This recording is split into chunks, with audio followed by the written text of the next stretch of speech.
Terima kasih saudara, Anda masih bersama kami di Kompas Petang, saya Cynthia Rompas.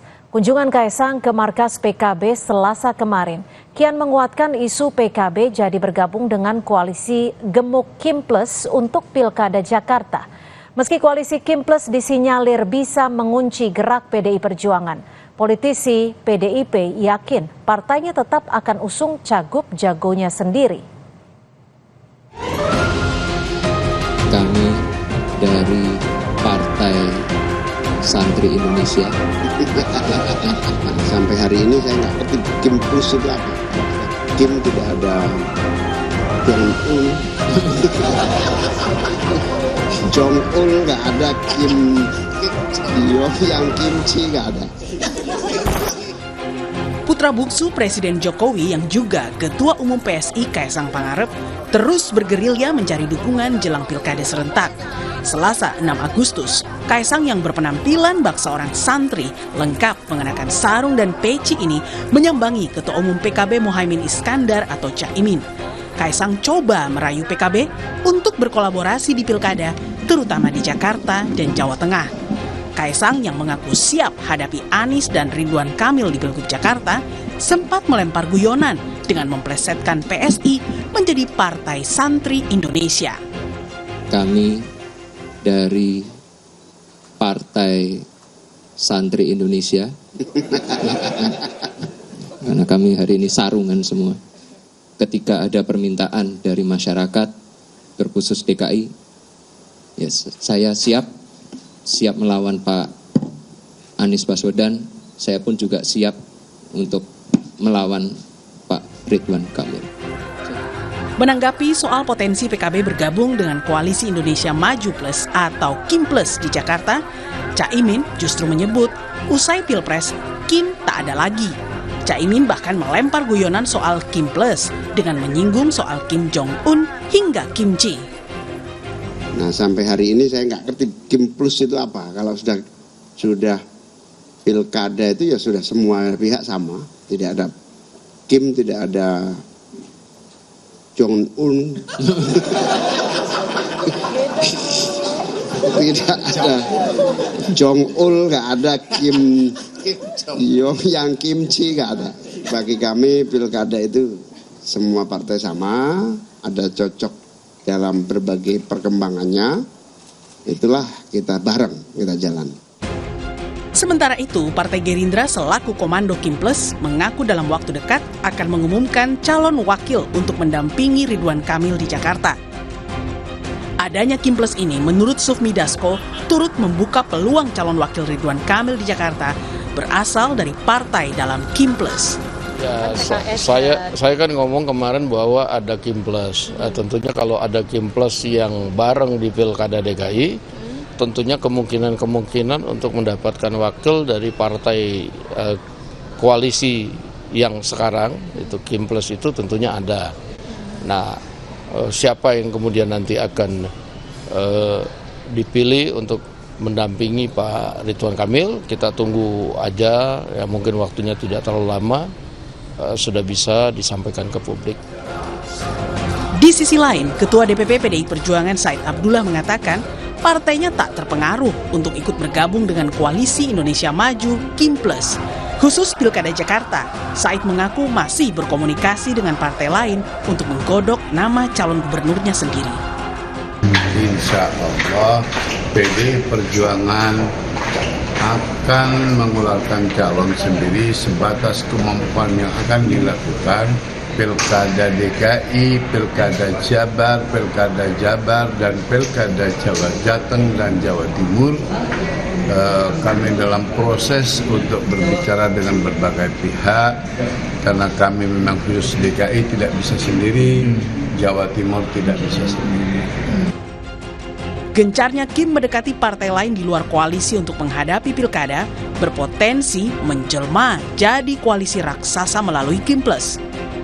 Koalisi Gemuk Kim Plus inilah diyakini akan menyulitkan PDIP mengusung kadernya di Pilkada 2024. Tim Liputan, Kompas TV.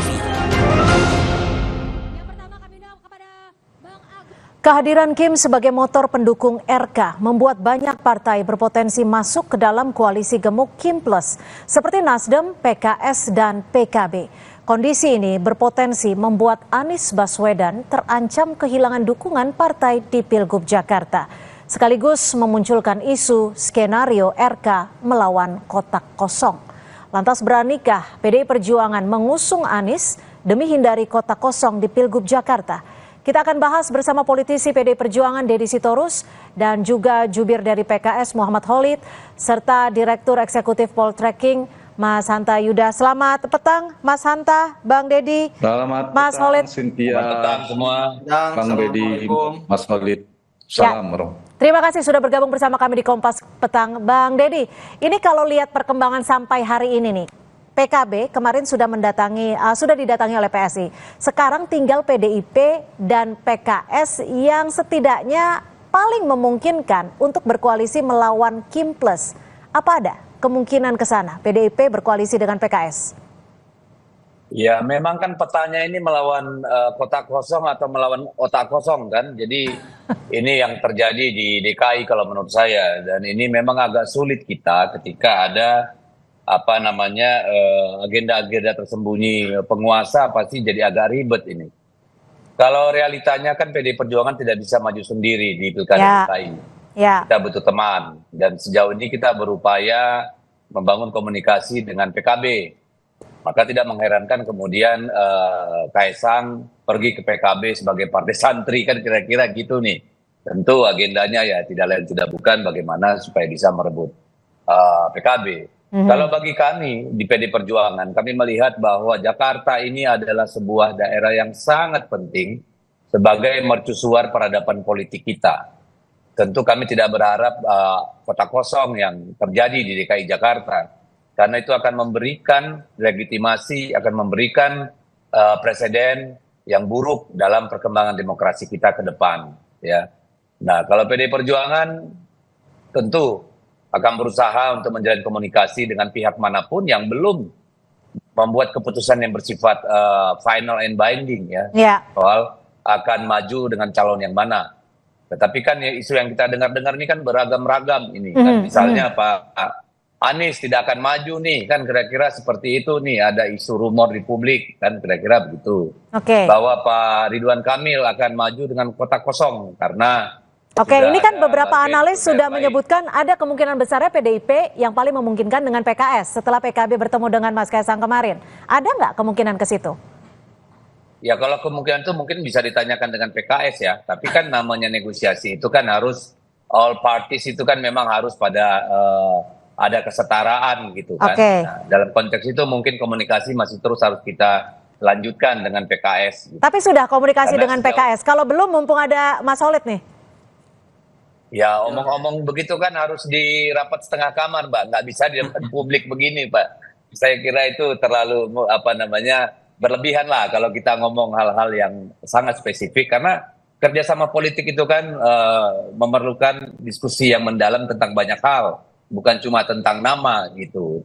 Karena tentu ada banyak kepentingan yang terkait, ada banyak trade-off, ada banyak kompromi kan seperti itu, Mbak. Baik, gimana Mas Khalid? Ini kan waktu sudah semakin dekat, belum deal-deal, apa sudah mulai ada pendekatan dengan PDIP? Iya, saya kira kalau spiritnya kita sama ya, kita ingin kualitas demokrasi semakin bagus, dan kalau porosnya semakin banyak semakin bagus juga sebenarnya, karena pilihan masyarakat, warga Jakarta akan semakin beragam. Itu adalah idealita keinginan kita semua. Saya yakin setiap partai politik menginginkan kader terbaiknya untuk berkontestasi dalam pilkada. Sebenarnya kalau kita lihat keputusan dari Partai Keadilan Sejahtera sebagai partai pemenang yang mendapatkan mandat dari warga Jakarta tertinggi untuk pemilu 2024, kami memutuskan pada prinsipnya adalah PKS ingin kadernya menjadi calon gubernur atau calon wakil gubernur di Pilkada Jakarta nanti. Jadi itu adalah poin besarnya. Kemudian PKS memutuskan dengan melihat konstelasi yang ada, kami memutuskan bahwa kita ingin mengusung pasangan Anies Sohibul Iman atau pasangan aman sebagai kandidat yang kita usung. Namun demikian memang prosesnya tidak mudah karena sejak 25 Juni kita deklarasikan, sampai kemarin kita juga memberikan deadline juga kepada Mas Anies. Kita kan baru mempunyai 18 kursi. Kita kurang 4 kursi lagi nih. Ya. Jadi PKS pun walaupun partai pemenang, kita belum bisa menggenapi persyaratan untuk maju sendiri. Kita masih membutuhkan tambahan 4 kursi. Dan kami juga sudah sampaikan kepada Mas Anies sebagai kandidat yang kita usung, ya, kita memiliki wakil yang kita ajukan Bapak Sohibul Iman, pasangan aman ini, agar digenapi 4 kursi ini sampai pada tanggal 4 Agustus kemarin, ya. Kepada Mas Anies kita meminta untuk segera menggenapi tiket tersebut. Dan ini hal yang sangat wajar sekali. Karena setiap kandidat yang ingin maju dalam pilkada, kita ada sekitar 500 lebih pilkada. Kandidat-kandidat yang ingin berkompetisi di pilkada, mereka harus melakukan komunikasi politik ke semua pihak. Untuk apa? Agar dia mendapatkan tiket untuk bisa berlayar atau berkontestasi. Karena itulah syarat administratif di situ. Nah, saat ini ketika kita sudah menyampaikan bahwa pasangan aman untuk bisa berlayar kita membutuhkan 4 kursi, maka tapi apakah masih stick dengan Sohibul pilihannya? Tidak ada ruang untuk membuka ruang dengan partai lain? Ya, sampai detik ini keputusan itu masih tetap kita pegang ya, karena tapi kan tetap kurang nih Pak kursinya. Betul. Itulah kenapa kita menugaskan kepada Mas Anies sebagai kandidat untuk bisa memastikan komunikasi politik kepada partai-partai yang lainnya. Sebenarnya pada di awal kita memiliki kesepakatan titik temu dengan Partai Nasdem. Partai Nasdem waktu itu dengan usulan kami, yakni pasangan aman, mereka tidak menolak dan menyambut baik pasangan tersebut, sehingga kita bisa mengusulkan membuat tiket itu bisa berlayar. Namun dalam politik ini kan tidak bisa hanya secara lisan, kita membutuhkan sebuah keputusan yang lebih definitif. Nah, kemudian dengan inilah kita sekarang membuka sebuah pertimbangan-pertimbangan bagaimanakah setelah deadline 4 Agustus itu terlewati, karena itulah kesepakatan kita bersama dengan Mas Anies. Ya. Saya ke Mas Hanta. Mas Hanta, bagaimana melihat kondisi saat ini di mana posisi Anies Baswedan bisa dikatakan terjepit dan juga di tengah-tengah bagaimana Kim Plus ini semakin membuka ruang dengan setiap partai politik? Ya, Cynthia, peta elektoral Pilkada DKI kalau kita baca hari ini agak sedikit lebih terang dibanding sebelumnya. Dia sedang bergerak kepada 2 potensi peta. Satu, Kim Plus yang kemungkinan figurnya Ridwan Kamil itu berhadapan dengan kota kosong, atau betul-betul ada head to head pertarungan yang keras antara Kim Plus tadi, mungkin Ridwan Kamil, melawan lawannya, apakah Anies Baswedan atau yang lainnya. Artinya Pilkada DKI akan terlaksana dalam 1 putaran saja. Kecil kemungkinan akan ada 3 poros politik. Kenapa ini terjadi? Petanya menjadi komplikasi ini terjadi, kompleksitasnya muncul karena tadi tidak ada satu partai pun yang memenuhi syarat untuk bisa mendukung pasangan calon tanpa berkoalisi. 22 kursi. Nah, dari data ini maka potensi opsi koalisinya tinggi, sebenarnya banyak. PD Perjuangan PKS bisa, PD Perjuangan dengan Nasdem bisa, PKB dengan PKS bisa, PKS dengan Nasdem bisa, dan seterusnya. Tetapi di saat yang sama, peta yang koalisi opsinya ini besar juga menyimpan kerentanan yang amat sangat tinggi sekali. Jadi kemungkinan tidak terlaksananya koalisi lawan Kim Plus ini juga besar menurut saya, meskipun peluang untuk ada lawannya ada. Kenapa? Karena saya ingin jawab pertanyaan tadi, titik pisah atau daya tolaknya juga tinggi. Satu, dari 4 partai yang saya sebutkan di luar Kim hari ini, ada potensi benturan ideologi, tapi ini potensinya tidak terlalu besar. Misalnya 2 partai ini kerap disebutkan ada PD Perjuangan dan PKS, meskipun tidak mustahil mereka bisa bersatu. Yang kedua, soal cross kepentingan, posisi cawagupnya. Kita tahu PKS, Cynthia, sejak awal sudah memasang nama Sohibul Iman. Itu apa mungkin PD Perjuangan ingin mengalah? Tidak ada figur. Pada PD Perjuangan juga partai yang kuat di Jakarta, tidak ada figur itu. Sementara Anies Baswedan tidak bisa merepresentasikan PD Perjuangan atau nama-nama yang lainnya. Artinya persilangan kepentingan ini menjadi tantangan bagi Anies Baswedan untuk melakukan semacam mengambil titik tengah, mengagregasi semua kepentingan partai-partai yang saya sebutkan tadi, dan apakah mungkin PKS bersedia melakukan renegosiasi terhadap posisi Sohibul Iman tadi. Yang ketiga, titik pisahnya, jadi tolaknya adalah, yang ini sangat penting adalah komplikasi koalisi. Artinya apa? Partai-partai yang saya sebutkan tadi, selain PD Perjuangan, itu sangat besar sekali potensinya bergabung di dalam pemerintahan Prabowo yang baru ke depan. Termasuk PKS, apalagi Nasdem dan PKB. Nah, apabila terrealisasi koalisi Kim Plus itu meninggalkan sendiri PD Perjuangan, maka skenario skema hanya melawan kota kosong itu bukan mustahil akan betul-betul terjadi. Jadi kuncinya memang ada di PKS, seperti tadi Bung Khalid mengatakan berpacu dengan waktu ya mereka. Nah, kalau kemudian mereka gagal membangun koalisi itu, bisa jadi itu terrealisasi. Nah, posisi inilah yang menyebabkan kompleksitas itu terjadi. Tetapi sedikit saya ingin nambahkan, apakah mungkin Ridwan Kamil dan koalisi Kim Plus ini mendapatkan lawan? Mungkin saja, karena mereka punya daya atau titik temu juga, kedekatan ideologi, punya kedekatan veto player. Kita tahu PKB dekat dengan PD Perjuangan, PKS mungkin dengan Nasdem dan sebagainya. Yang ketiga adalah komposisi koalisi mereka. Persyaratan 22 kursi itu mengharuskan daya dorong mereka harus menambah satu partai lagi. Tapi saya ingin menambah analisanya dengan yang tadi sama, komplikasi koalisi, ini juga terkait dengan persamaan posisi koalisi. Artinya apa? Posisi mereka disamakan dengan memiliki lawan politik yang sama, kompetitor yang sama. Siapa lawannya? Lawannya adalah Kim, Prabowo, dan Jokowi. Nah, kalau ada partai di luar PD Perjuangan memiliki posisi yang sama, maka terrealisasilah di Jakarta Kim melawan lawannya. Tapi kalau itu tidak terrealisasi, maka prediksi saya Ridwan Kamil Bang Deddy, mungkin saja terjadi. Oke, Bang Deddy, lalu adakah strategi yang sudah disiapkan PDI Perjuangan setidaknya untuk menghindari Ridwan Kamil melawan kota kosong? Ya, strategi kita tidak leluasa ya Mbak ya, karena kan pilihannya juga terbatas.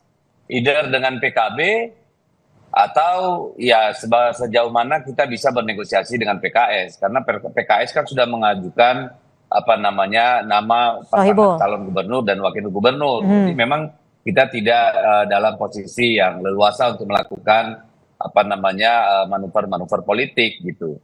Dan kalau saya sih berharap agar kita sama-sama memikirkan bagaimana kita menghasilkan satu proses demokrasi, proses pemilu yang memberikan ruang dan pilihan kepada rakyat sebanyak-banyaknya. Sangat menyedihkan kalau untuk DKI itu terjadi kota kosong gitu. Karena apa? Kalau kota kosong ini dibiasakan, pertama kita rugi secara anggaran. Ngapain biaya pemilu gede-gede kalau kota kosong? Itu sama saja, udah serahkan saja kepada DPRD, kan seperti itu. Yang kedua, ini juga akan membuat terjadinya oligarki dan politik dinasti di seluruh daerah di Indonesia ini. Karena apa? Kota kosong ini memanipulasi suara rakyat seolah-olah semua untuk urusan pilkada, padahal itu suara dari pileg. Lalu ada tidak kemungkinan untuk PDIP mengusung ataupun mendukung Anies Baswedan? Kalau soal mendukung Anies Baswedan, saya kira kan tadi saya sudah sebut Mbak, ya, bahwa pilihan itu agak terbatas. Karena apa? Anies Baswedan itu kan diusulkan dengan pasangan calon yang sudah lengkap gitu. Jadi saya kira ya nanti kita lihat apakah ada ruang untuk memecah kebekuan ini atau tidak gitu. Saya kira proses itu masih ada waktu untuk kita bicarakan. Tapi saya lanjut yang tadi Mbak, ini penting banget bagi saya. Karena apa? Kebiasaan kota kosong ini sangat berbahaya buat demokrasi kita Mbak. Bayangkan kalau kota kosong terjadi daerah, maka kita selalu punya pemimpin yang punya uang, bukan punya kemampuan gitu loh. Kota kosong itu bisa jadi sama dengan otak kosong kalau menurut saya gitu. Bagaimanapun demokrasi ini harus sehat, harus memberikan opsi-opsi. Karena tidak memberikan opsi-opsi, kita kembalikan saja ke DPR dan DPRD. Tidak usah buang duit puluhan ratusan triliun untuk pemilu gitu Mbak. Nah, Mas Solid, kalau memang pasangan yang diajukan oleh PKS aman, Anies Sohibul ini tidak bisa dikatakan tidak laku terjual gitu ya. Apa yang akan dilakukan PKS? Apakah akan berunding untuk lebih lanjut ke PDIP atau bergabung ke Kim Plus? Ya, sebagai partai politik kita akan pertama ya mengajukan kader yang terbaik kita untuk maju calon gubernur atau wakil gubernur. Yang kedua adalah memastikan tiket kompetisi itu bisa kita penuhi. Itu yang paling utama. Jadi segala upaya komunikasi politik itu akan kita lakukan ke arah sana. Jadi kalau kita melihat proses yang ada saat ini, dinamika yang ada, kita melihat apakah pasangan aman ini mampu berlayar atau tidak, itu juga akan kita kaji. Ya, akan kita kaji, dan jika ada peluang-peluang yang lain, kita juga akan mengkajinya. Karena bagaimanapun juga, kita harus melihat prospek dan visibilitas terkait kandidat yang akan kita usung nanti. Oke, tapi Mas Khalid, tapi benar nggak sih kalau sudah ada tawaran dari Kim Plus untuk memasangkan RK dan juga Ahmad Syahiku? Tawaran dari teman-teman dari Golkar ya, itu memang sudah lama kita peroleh, bahkan sebelum kita mengusung pasangan aman, itu juga sudah pernah ditawarkan juga. Jadi ketika ada tawaran itu, kami dari PKS mengusung aman ya. Namun demikian, plan bahwasanya pasangan aman, ya pasangan Anies Sohibul Iman itu kita memiliki term and condition yang kami sampaikan tadi hingga 4 Agustus yang lalu. Sehingga proses di sini kita sekarang mulai membuka komunikasi dengan pihak-pihak yang lainnya. Kenapa? Pihak-pihak mana nih? Kim Plus kah? Siapapun kita buka komunikasinya, termasuk dengan Kim. Ya, termasuk dengan Kim kita buka komunikasinya. Karena tentu setelah 40 hari proses negosiasi, proses komunikasi politik itu tidak berprogres, tidak mendapatkan kejelasan, maka itu akan menimbulkan ketidakpastian terkait pasangan ini. Dan tentu DPP PKS akan mengkaji prospek bagaimana ke depan pasangan ini akankah berlayar atau tidak. Sehingga komunikasi dengan Kim kita lakukan, bahkan juga dengan teman-teman PDIP juga bisa kita lakukan untuk bagaimana kita bisa membentuk tiket untuk bisa berlayar di Pilkada Jakarta nanti. Karena itulah persyaratan penting untuk kita dapatkan untuk di fase awal ini. Oke, Mas Hanta, ini kan semakin mendekati ke waktu pendaftaran. Kalau dari perspektif Anda, apa sih setidaknya yang menghalangi ataupun menjadikan lancar terkait dengan titik nego ataupun titik temu antara para partai? Ada dua faktor dari sisi Anies Baswedannya dan partai itu sendiri. Jadi satu faktor Anies Baswedan, apakah dia bisa menjadi titik temu untuk mengagregasi semua kepentingan partai yang bersilangan tadi. Itu kan sulit sekali, karena semua menginginkan posisi strategis sebagai cawagup dan seterusnya. Apalagi sekarang ada kompleksitas, ada pemerintahan baru Prabowo Gibran. Yang kedua, apakah mungkin partai-partai yang 4 di luar pemerintahan PDI Perjuangan, PKS, Nasdem, dan PKB itu memiliki titik temu? Menurut saya tidak lebih kuat daripada faktor yang dimiliki oleh Kim hari ini. Nah, saya melihat tendensi ya, atau kata lainnya indikasi PKS merubah haluan politiknya per hari ini cukup keras, cukup kuat ketimbang sebelumnya. Ada 3 faktor kalau kita catat. Satu, ketika Presiden PKS mengeluarkan statement, undang-undang dong Pak Prabowo, PKS untuk gabung di pemerintahan. Itu kalimat penting untuk bergabung dalam pemerintahan. Artinya PKS membuka diri kemungkinan untuk bergabung di pemerintahan Prabowo Gibran.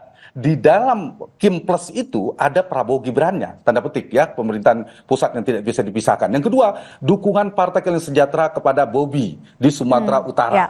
Dan yang ketiga, komposisi yang barusan Cynthia tanyakan kepada Bung Khalid tadi tentang kemungkinan Presiden PKS Pak Syahiku itu dipasangkan dengan Ridwan Kamil. Nah, ini 3 tendensi ini yang memungkinkan kemungkinan kotak kosong, skenario kotak kosong itu terbuka lebar. Karena apa? Karena mungkin saja secara kandidasi, di mana strategi Kim memberikan posisi cagupnya diberikan kepada Ridwan Kamil yang merepresentasi Kim, cawagupnya kemungkinan besar, misalnya orang berpikir mungkin Kaisang sebagainya, tapi per hari ini menurut saya ada Kim Plus itu, yang di luar itu, yaitu PKS. Untuk apa? Untuk memecah potensi koalisi untuk melawan Ridwan Kamil atau Kim tadi itu. Nah, di posisi ini maka per hari ini sikap PKS menjadi penting. Begitu PKS misalnya betul-betul indikasi yang saya sebutkan tendensinya menguat, maka PD Perjuangan semakin kecil mendebatkan teman koalisi. Sementara Nasdem dan PKB itu relatif lebih mudah karena mereka kemungkinan besar bergabung di dalam pemerintahan Prabowo Gibran, pemerintah baru itu jauh lebih besar. Jadi membereskan versi Kim Plus tadi adalah kuncinya di PKS. Jadi posisi tawarnya PKS hari ini Pak Khalid sangat tinggi sekali. Dapat 3-3-nya nanti. Satu, bisa jadi kompos baru PKS dapat cawagup, satu. Yang kedua, kemudian diajak ke dalam pemerintahan dan lebih pasti ketimbang misalnya Sohibul Iman wakil dengan Anies kan belum pasti. Nah kalau berpasangan kita ngomong kepastian terlepas dari sisi soal demokrasi tadi ya. Nah itu yang membuat potensi per skenario terbukanya Kim plus melawan kotak kosong per hari ini cukup besar, bukan agak besar, tapi cukup besar bahkan sangat besar. Tetapi kita tetap membuka peluang kemungkinan ada yang terlempar. Kita balik ya, ada terlempar masuk ke dalam Kim, tapi bisa juga yang gagal di ujung kemudian berhasil menjadi teman PD Perjuangan. Per hari ini dari awal analisis saya hanya percaya sepenuhnya PD Perjuangan yang bisa di luar pemilihan Prabowo Gibran dan juga mungkin di komposisi di Jakarta. Baik, kalau Mas, ada hitungan politiknya tentunya realistis, bukan pilihan negatif tapi pilihan realistis. Baik, Mas Solid, ini kuncinya di PKS. Singkat saja, apakah PKS berani untuk meninggalkan ataupun mengkhianati dalam tanda kutip grassroots-nya yang memang darahnya sudah ke Anies Baswedan dan maju ke Kim? Ya, seperti saya sampaikan tadi bahwa kita ini sejak dari awal memang tawaran-tawaran itu begitu banyak kepada PKS ya untuk di Pilkada DKI Jakarta. Kemudian kita mengusulkan Anies Baswedan dan Sohibul Iman itu adalah salah satu formula untuk menangkap aspirasi yang ada tadi. Tentu itu harus dibarengi dengan itikad semangat dari Mas Anies sebagai kandidat untuk bisa menggenapi 4 kursi tadi itu. Sehingga sejak awal kita mengatakan ini adalah rencana plan A kita, bahwa ini yang kita prioritaskan. Tapi dalam politik itu kan tidak bisa kita hidup dalam situasi yang tidak pasti. Kepastian harus ada. Tiket ini bisa berlayar atau tidak. Dan inilah yang kita harapkan kepada Mas Anies sebagai kandidat dan kepada mitra-mitra teman kita untuk bisa memastikan apakah tiket ini bisa berlayar atau tidak. Tentu ketika tiket itu susah atau prospeknya tidak bisa berlayar, misalkan, maka kita harus bisa membuat opsi lain. Karena politik tidak dalam situasi yang sangat statis, tapi juga dinamis. Maka politik adalah seni kemungkinan, kita akan membuka opsi-opsi yang lainnya. Jika memang tiket ini tidak bisa berlayar. Baik, terima kasih Bang Deddy, Mas Solid, dan juga Mas Hanta sudah memberikan perspektif di sore hari ini di Kompas Petang. Selamat sore. Sore. Waalaikumsalam. Waalaikumsalam. Dan